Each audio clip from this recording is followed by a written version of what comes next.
Assalamualaikum warahmatullahi wabarakatuh. Saya Ruby Junian Danielania Wiguna. Saya Nazma Nur Khalifah.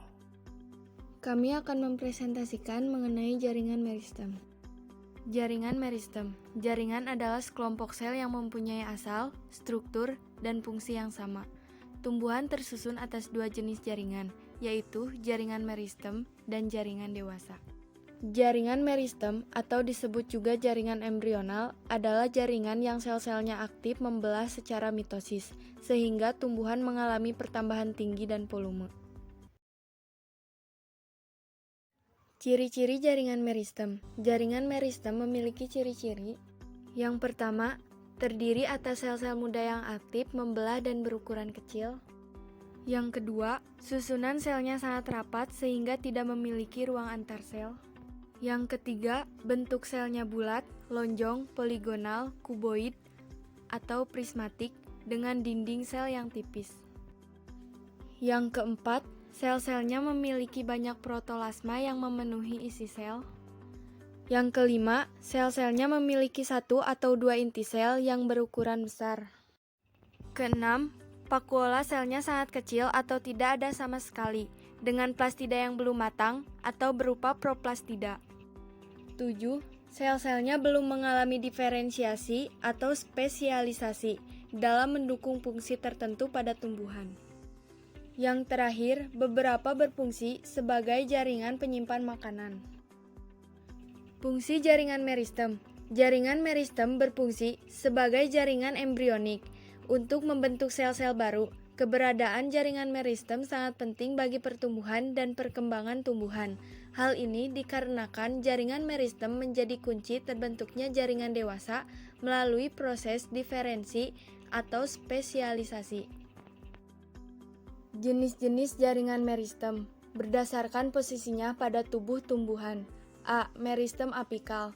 Meristem apikal adalah meristem yang terletak di ujung batang utama, ujung lateral, dan ujung akar. Pertumbuhan meristem apikal menyebabkan pertambahan panjang atau tinggi pada tumbuhan, baik ke arah atas pada apikal batang maupun ke arah bawah pada apikal akar. Pertumbuhan ini disebut pertumbuhan primer. Ada dua teori yang berkaitan dengan aktivitas titik tumbuh, yaitu teori tunica corpus dan teori histogen. Teori tunica corpus dikemukakan oleh Smed. Menurut teori ini, titik tumbuh terdiri atas dua lapisan, yaitu tunika dan korpus. Teori histogen dikemukakan oleh Stein. Menurut teori ini, titik tumbuh dibagi menjadi tiga lapisan, yaitu dermatogen, periblem, dan plerom. B. Meristem interkalar. Meristem interkalar adalah meristem yang terletak di antara jaringan dewasa atau jaringan yang sudah terdiferensiasi. Meristem interkalar menyebabkan ruas batang bertambah panjang dan juga menyebabkan terbentuknya bunga. Jaringan yang terbentuk dari meristem interkalar termasuk jaringan primer. C. Meristem lateral. Meristem lateral adalah meristem yang terletak sejajar dengan permukaan batang atau akar. Contohnya adalah kambium gabus atau velogen dan kambium vaskuler atau kambium pembuluh. Meristem lateral menyebabkan terjadinya pertumbuhan sekunder pada batang maupun akar, sehingga batang dan akar akan membesar. Aktivitas meristem lateral akan membentuk jaringan sekunder. Jenis jaringan meristem yang kedua berdasarkan asal-usulnya terbagi menjadi tiga. A. Promeristem. Promeristem merupakan bagian awal dari meristem yang sudah ada, yaitu berupa daerah kecil pada ujung akar dan ujung batang. Menurut teori Haberland, promeristem akan berkembang menjadi protoderm, prokambium, dan meristem dasar. B. Meristem primer.